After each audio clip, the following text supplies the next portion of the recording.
ദൈവ തിരുനാമത്തിന് മഹത്വമുണ്ടാവട്ടെ.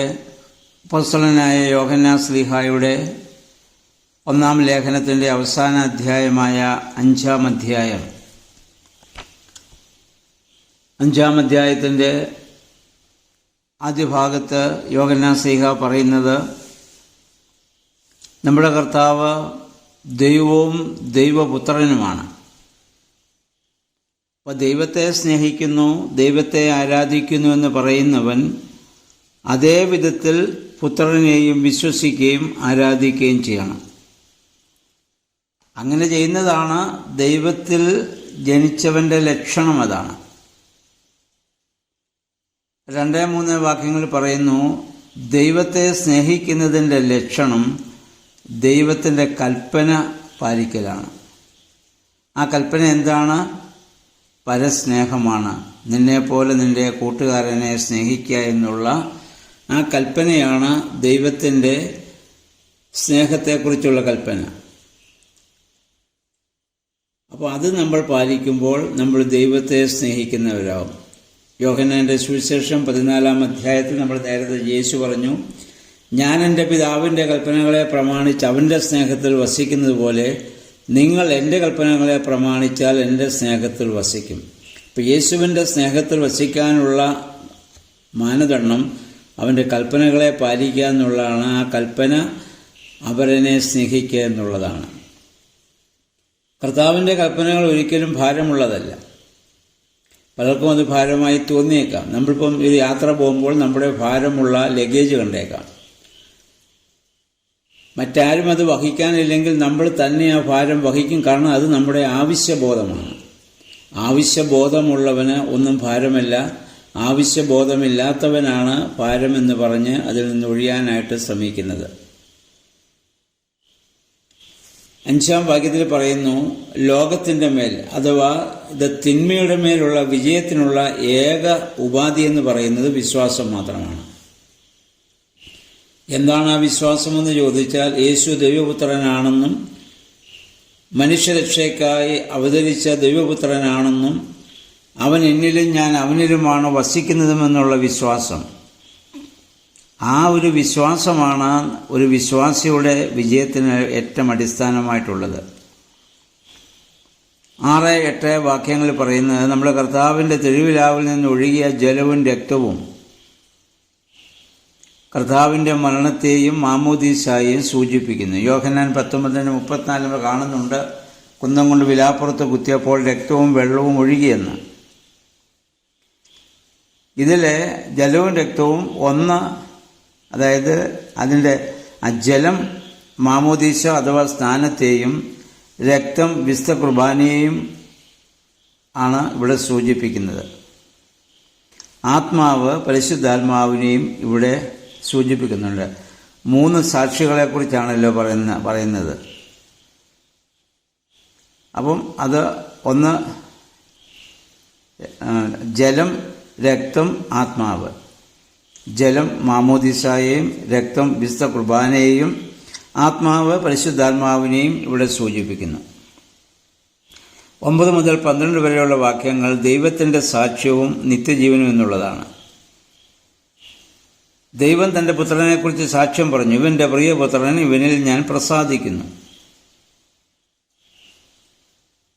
അപ്പം ആ ദൈവത്തിൻ്റെ സാക്ഷ്യത്തെ അധികമായി നമ്മൾ ആദരിക്കണം. ആ സാക്ഷ്യത്തെ ആദരിച്ചു വേണം പുത്രൻ തമ്പുരാനെ നമ്മൾ സ്വീകരിക്കുവാൻ.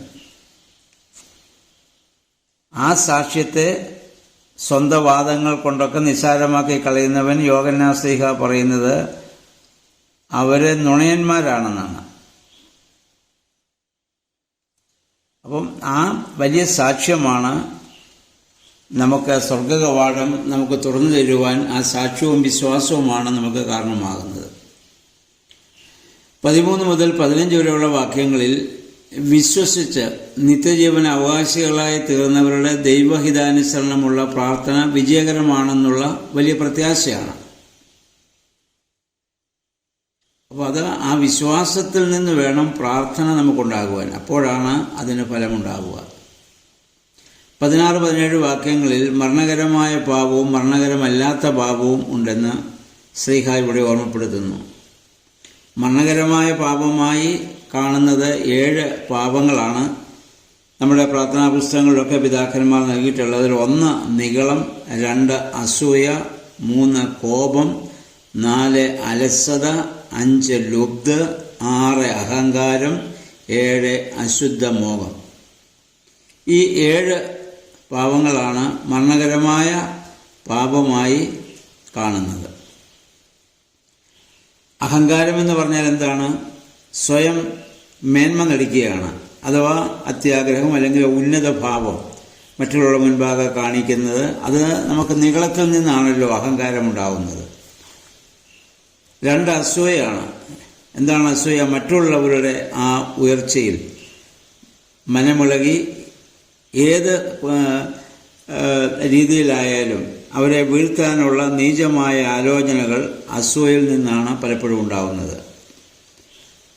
3 കോപം. കോപത്തിൻ്റെ ഫലമാണ് അപവാദം, ദൂഷണം അല്ലെങ്കിൽ കലഹം, കുലപാതകം. ഇതൊക്കെ ഉണ്ടാകുന്നത് കോപത്തിൽ നിന്നാണ്. 4 അലസതയാണ്. ദൈവം നമുക്ക് തന്നിട്ടുള്ളതായ കഴിവുകളെ, സാഹചര്യങ്ങളെ നമ്മൾ ഉപയോഗിക്കാതിരിക്കുക. അത് തീർച്ചയായും അലസതയാണ്. 5 ലുബ്ധാണ്. സാധുജന സഹായം, ദൈവനാമമഹത്വത്തിനുള്ള സഹായം ഇവയൊന്നും ചെയ്യാതെ അനുചിതമായ മാർഗങ്ങളിലൂടെ നമ്മൾ സമ്പാദിക്കുന്ന ലുബ്ധിൻ്റെ ഒരു ലക്ഷണമാണ്. 6 അഹങ്കാരം. അഹങ്കാരത്തിൽ നിന്നാണ് വ്യക്തിവിരോധങ്ങൾ, സ്വാർത്ഥത, അസത്യപ്രചരണം ഒക്കെ ഉണ്ടാകുന്നത്. ആ സ്വയം അഹങ്കാരത്തിൽ നിന്നാണ്. 7 അശുദ്ധ മോഹമാണ്. അശുദ്ധമായ മോഹത്തിന് അയോഗ്യമായ കൂട്ടുകെട്ടുകൾ, അതുപോലെ തന്നെ പരസംഗം, ദൈവത്തോടും കുടുംബത്തോടും ഉള്ളതായ ചുമതലകൾ നമ്മൾ നിർവഹിക്കാതിരിക്കുക, അങ്ങനെയുള്ള അല്ലെങ്കിൽ പീഡനങ്ങൾ, ഇതൊക്കെ നമുക്കറിയാമല്ലോ അശുദ്ധ മോഹത്തിൽ നിന്നാണ് ഉണ്ടാവുന്നത്. അപ്പം എത്ര പ്രബോധനം നമുക്ക് പ്രചോദനം കിട്ടിയിട്ടും അവയൊക്കെ അവഗണിച്ച് മുറുകെ പറ്റുന്ന പാപത്തിൽ നിന്ന് മാറാതെ ആവർത്തിച്ച് ആ അനുതാപത്തെ നമ്മൾ പുച്ഛിച്ച് തള്ളുമ്പോൾ നമ്മൾ ശാപഗ്രസ്തരായി മാറുകയാണ്. അങ്ങനെ ചെയ്യുമ്പോൾ ആ പാപം ക്ഷമിക്കപ്പെടാത്ത പാപമായിട്ട് തീരുകയും ചെയ്യുന്നു. അപ്പം അതുകൊണ്ടാണത് മരണകരമായ പാപമാണെന്ന് നമ്മൾ ഈ പാപങ്ങളെക്കുറിച്ച് നമ്മൾ പ്രത്യേകമായി അറിഞ്ഞിരിക്കേണ്ടതാണ്. ഇനി ഈ നിഗളത്തിന് എതിരായിട്ടുള്ളത് നമുക്കറിയാം, ഇത് താഴ്മയാണ്. അസൂയക്കെതിരെ ഉള്ളതും എനിക്ക് യോഗ്യമായതും എനിക്ക് അർഹമായതും ദൈവം എനിക്ക് തന്നിട്ടുണ്ട്, അത് മതി എന്നുള്ള ഒരു മനോഭാവം നമുക്കുണ്ടെങ്കിൽ നമുക്ക് ആരോടും ഒന്നിനോടും ഒരു അസൂയ നമുക്ക് തോന്നുകയില്ല. സമാധാനമാണ് നമ്മൾ ആഗ്രഹിക്കുന്നതെങ്കിൽ നമുക്ക് കോപിക്കാനാവില്ല. സൽപ്രവൃത്തികൾ നമ്മൾ ചെയ്യാൻ ആഗ്രഹിക്കുന്നെങ്കിൽ നമുക്ക് അലസത ഉണ്ടാവുകയില്ല. മറ്റുള്ളവരോട് നമുക്ക് കാരുണ്യമുണ്ടെങ്കിൽ നമുക്ക് ലുബ്ധ ഉണ്ടാവുകയില്ല. താഴ്മയുണ്ടെങ്കിൽ നമുക്ക് അഹങ്കാരമുണ്ടാവുകയില്ല. വിശുദ്ധിയിൽ ജീവിക്കാൻ ആഗ്രഹമുണ്ടെങ്കിൽ അശുദ്ധ മോഹത്തിന് നമ്മൾ വിധേയപ്പെടത്തില്ല. അപ്രകാരം ഒരു ജീവിതം നയിക്കാനാണ് നമ്മൾ പ്രാർത്ഥിക്കേണ്ടത്. പിന്നെ മരണകരമല്ലാത്ത പാപങ്ങളൊക്കെ യാദർച്ഛികമായോ മാനുഷിക ബലഹീനതയാലോ സാഹചര്യ സമ്മർദ്ദങ്ങൾ ഉണ്ടാകുന്ന ചില പാപങ്ങളുണ്ട്. അത് നമ്മൾ പ്രാർത്ഥിച്ചാൽ ദൈവം നമ്മോട് ക്ഷമിക്കും. നമ്മുടെ വിശുദ്ധ കുർബാന തക്സിൽ തന്നെ അനേക പ്രാവശ്യം പാപികളുടെ പാപം ക്ഷമിക്കണമെന്നുള്ള പ്രാർത്ഥന പിതാക്കന്മാർ ഇത് ചേർത്തിട്ടുണ്ട്. എന്നാൽ മനഃപൂർവ്വമായി ചെയ്യുന്ന ചില പാപങ്ങളുണ്ട്. അത് കരുതിക്കൂട്ടിയുള്ള പാപം. നമുക്കറിയാം, കോടതിയിലാണെങ്കിൽ പോലും യാദർച്ഛ്യ സംഭവിക്കുന്ന ഒരു കൊലപാതകം നടന്നാൽ യാദർച്ഛ്യ പെട്ടെന്നുണ്ടായ ഒരു സാഹചര്യത്തിൽ സംഭവിച്ചാണെങ്കിൽ ആ ശിക്ഷ കഠിനമായിരിക്കില്ല. മനഃപൂർവ്വം ഉണ്ടാക്കുന്ന കൊലപാതകത്തിന് ശിക്ഷ കൂടുതലാണ്.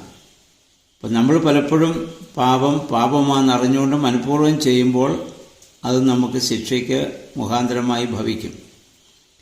അപ്പം അതുകൊണ്ട് ആ പാപങ്ങളെക്കുറിച്ചുള്ള ബോധ്യം നമുക്ക് എപ്പോഴും ഉണ്ടായിരിക്കേണ്ടതാണ്.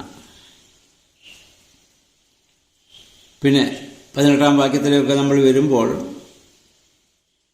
ദൈവത്തിൽ നിന്ന് ജനിച്ചവൻ, വീണ്ടും ജനനം പ്രാപിച്ചവൻ, അവൻ പാപം ചെയ്യുന്നില്ല. കാരണം അവൻ്റെ സ്ഥിതി മനസ്സിലാക്കി അവൻ സ്വയം സൂക്ഷിക്കും. പിശാചിന് അവനെ ഒരിക്കലും സമീപിക്കാൻ പോലും പറ്റത്തില്ല. കാരണം അവന് പിശാചിന് പ്രവർത്തിക്കാനുള്ള അവസരം അവൻ ഒരിക്കലും ഉണ്ടാക്കുകയില്ല. അപ്പോൾ അങ്ങനെയുള്ളവനെ പിശാച് വിട്ടുപോകും. 19 മുതൽ 21 വരെയുള്ള വാക്യങ്ങൾ 4 അറിവുകളെക്കുറിച്ചാണ്. അത് നമുക്ക് പ്രദാനം ചെയ്യുന്നതിനെക്കുറിച്ചുകൂടെ പറയുന്നുണ്ട്. ഒന്ന്, നാം ദൈവത്തിനുള്ളവർ ആണെന്നും അങ്ങനെയുള്ളവർക്ക് പാപം ചെയ്യാനാവില്ലെന്നും, ദൈവത്തെ കൂടാതെ ജീവിക്കുന്നവർ ലോകമന്മാരായിട്ട് ജീവിക്കുന്നവരാണെന്നും പിശാചിൻ്റെ അധീനരാകുന്നുവെന്നുള്ള വലിയ അറിവ് അത് നമുക്കുണ്ടാകണം. 2, നാം ദൈവത്തിൽ നിന്നുള്ളവരാകുന്നുവെന്ന് നാം അറിയണം. 3, സത്യദൈവം വന്നുവെന്നും അവനെ അറിയുവാൻ നമുക്ക് കഴിവ് തന്നുവെന്നും നാം അറിയുന്നു. 4, നാം ജീവനാകുന്ന കർത്താവായ യേശുവിലാകുന്നുവെന്ന് നാം അറിയുന്നു. ഈ അറിവ് നമുക്കുണ്ടെങ്കിൽ നമുക്കൊരിക്കലും തെറ്റിലേക്കോ പാപത്തിലേക്കോ മനഃപൂർവ്വം പോവാനാവില്ല. പിന്നെ ചില സാഹചര്യങ്ങൾ നമുക്ക് തെറ്റുകളും നമ്മുടെ വാക്കിലും വിചാരത്തിലും വചനത്തിലും പ്രവൃത്തിയിലും ഒക്കെ സംഭവിക്കാം. എന്തായാലും അങ്ങനെ സംഭവിച്ചാൽ പെട്ടെന്ന് നമ്മൾ അനുദപിക്കുകയും അത് ഏറ്റുപറയുകയും ആ പാപമോചനത്തിന് വേണ്ടി നമ്മൾ ആഗ്രഹിക്കുകയും ചെയ്യും. എന്നാൽ ചില സന്ദർഭങ്ങളിൽ ചില ആളുകൾ നമുക്ക് കാണാം മനഃപൂർവ്വം വീണ്ടും വീണ്ടും പാപം ചെയ്യുന്നത് കാണാം. അത് പിശാചിന് അടിമപ്പെട്ടതിൻ്റെ ലക്ഷണമാണ്. അപ്പം അതുകൊണ്ട് നമ്മൾ പ്രാർത്ഥിക്കേണ്ട, ദൈവമേ, ആ പരിശുദ്ധാത്മാവ് നമ്മൾ ഇടപെടുമ്പോൾ മാത്രമേ, അതുകൊണ്ടാണ് നമുക്ക് പൗലോസ്ലീഹ നേരത്തെ ഓർമ്മപ്പെടുത്തിയിട്ടുള്ളത്, നമുക്ക് പാപബോധം തരുന്നത് പരിശുദ്ധാത്മാവാണ്. ആ പാപബോധം തരുന്ന പരിശുദ്ധാത്മാവിന് വിധേയമായി നമ്മൾ ജീവിക്കുമ്പോൾ പാപം എന്തെന്ന് നമുക്ക് വെളിവാവുകയും ഞാൻ പറഞ്ഞത്, ചെയ്തത്, ചിന്തിച്ചത് തെറ്റായിപ്പോയെന്ന് ബോധ്യമാവുകയും നമ്മളത് പറയാൻ നമ്മൾ തയ്യാറാവുകയും ചെയ്യും. ആ ബോധം എനിക്കുണ്ടാകുന്നില്ല എങ്കിൽ ഞാൻ ഒരിക്കലും അത് ഏറ്റുപറയത്തില്ലല്ലോ.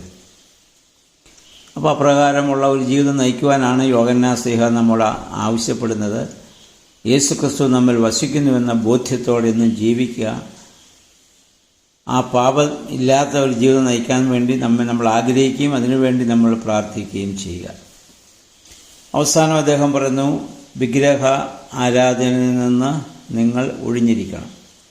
അന്ന് യോഹന്നാൻ കാലത്തൊക്കെ ആ പ്രദേശത്തൊക്കെ വിഗ്രഹങ്ങളെ ആരാധിക്കുന്ന രീതി ഉണ്ടായിരുന്നു ക്രൈസ്തവ സമൂഹത്തിൽ. കാരണം ജാതികളിൽ നിന്നാണല്ലോ വിശ്വാസികളിലോട്ട് ആൾക്കാർ വന്നിട്ടുള്ളതെങ്കിലും ആ പഴയ ആ വിഗ്രഹത്തോടുള്ള അല്ലെങ്കിൽ അന്യ ദൈവങ്ങളോടുള്ള ഒരു ആഗ്രഹവും ഒരു സ്നേഹവും ഒക്കെ പലപ്പോഴും മനസ്സിലുണ്ടായിട്ടുണ്ടാവാം. അതിനെയാണ് പറഞ്ഞതൊക്കെ കളഞ്ഞിട്ട് സത്യദൈവത്തെ ആരാധിക്കുവാൻ യോഹന്നാൻ ശ്ലീഹായോട് ആവശ്യപ്പെടുകയാണ്.